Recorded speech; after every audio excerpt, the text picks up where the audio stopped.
mafumbi. Watu wa Mungu, wewe jiangalie. Mungu akasema na tufanye mtu kwa mfano na sura yetu. Kumbe wewe uliumbwa na sura ya Mungu, mfano wa Mungu. Tuseme kwa mwanaume amina. Amina. Kumaanisha ya kwamba mwanaume ndiye aliyekuwa wa kwanza kuumbwa. Kwa hivyo mwanaume ukiwa katika foma lako, kanyaka hilo foma, tembea sawa sawa, ili mwanamke ajue ya kwamba niko na ndume. Amen. Na wanawake waje niwaambie, hawapendi tu mwanaume ambaye ni shakaria pangaja namna hiyo. Yani Petrulisi ya bali. Sasa kingine umuruma kama mwanaume. Nitafurahi. Amina. Nitajua kumbe nilioleka Wanjara hako sawa sawa. Hiyo ni tabia ya wamama. Hawa wamama vile mnawaona, tutasungumuzia mpaka ndani sana.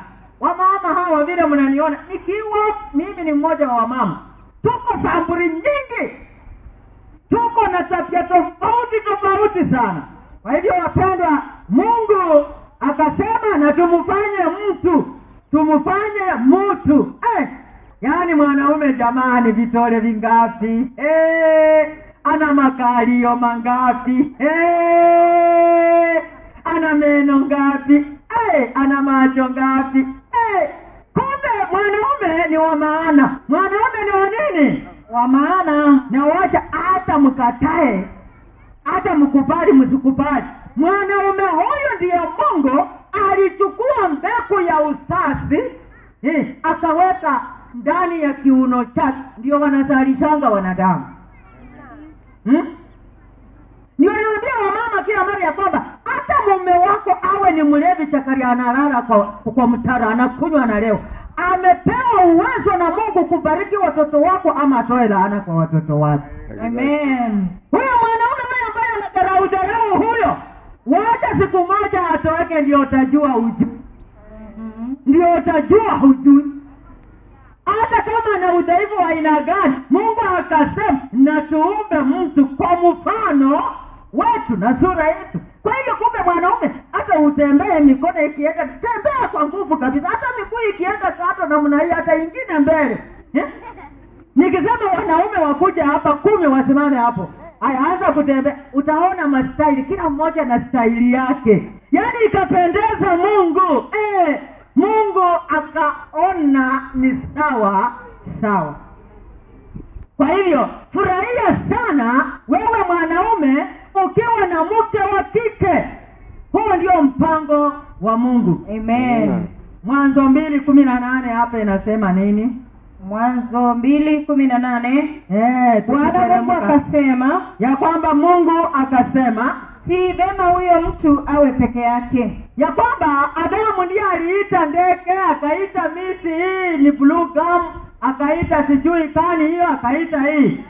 Ya kwamba ninaenda nachukua sehemu. Hakukuwa na wakufanana naye, akaita majina. Ni Mungu anasitisha jambo. Nitamfanyia msaidizi wa kufanana naye. Rudia andiko msomaji. Nitamfanyia msaidizi wa kufanana naye. Bwana Mungu akasema ndio si vema huyo mtu awe peke yake. Ya kwamba Mungu akasema si vyema Adamu, mzazi wetu wa kwanza, babu wetu wa kwanza, awe peke yake. Mungu akasema ya kwamba nitamfanyia msaidizi, teremka msomaji, wa kufanana naye. Bwana akafanyiza kutoka katika ardhi kila mnyama wa msituni. Ya kwamba kuna wanyama wale wakatokea katika ardhi, wale wa msituni, kuna wale tunawafuga nyumbani, teremuka. Na kila ndege wa angani, teremuka. Akamletea Adamu ili aone atawaitaje. Kila kiumbe hai jina alilokiita Adamu likawa ndilo jina lake. Adamu akawapa majina yao kila mnyama wa kufugwa na ndege wa angani na kila mnyama wa mwituni. Lakini hakuonekana wa kumsaidia Adamu aliyefanana naye. Zoea msomaji, ubarikiwe. Wapendwa, tunaona ya kwamba Mungu ni wa utaratibu na Mungu ana ramani ya uumbaji tangu mwanzo. Ya kwamba Adamu akaita ni umbwa, ni paka. Na alipojiangalia akaona ako na upweke, hana wa kufanana naye. Adamu ndiye aliita miti hizi, hii ni mawe, kila kitu, Adamu akafanya hivyo. Utakatifu wa Mungu ulikuwa ndani ya Adamu. Dhambi ilikuwa haijaingia katika dunia hii. Teremka msomaji, soma andiko uteremke. Bwana Mungu akamletea Adamu usingizi mzito. Ya kwamba Adamu alipokuwa katika hali ya upweke, Mungu ana mpango wa kumletea msaidizi, ni kwamba akamletea usingizi mzito, naye akalala. Kisha akatoa ubavu wake mmoja, akafunika nyama mahali pake. Na ule ubavu aliyoutoa katika Adamu, Bwana Mungu akaufanya mwanamke. Teremka soma neno. Akamleta kwa Adamu. Ya kwamba ile operation ya kwanza ni Mungu mwenyewe alifanya upasuaji wa kwanza, akaletea huyu mjamaa usingizi mzuri, usingizi mnono, akalala. Mungu akatoa upafu mmoja. Leo wamama nawapatia homework, na kesho mkuje na hiyo homework kabisa. Ninawapatia kazi leo kwa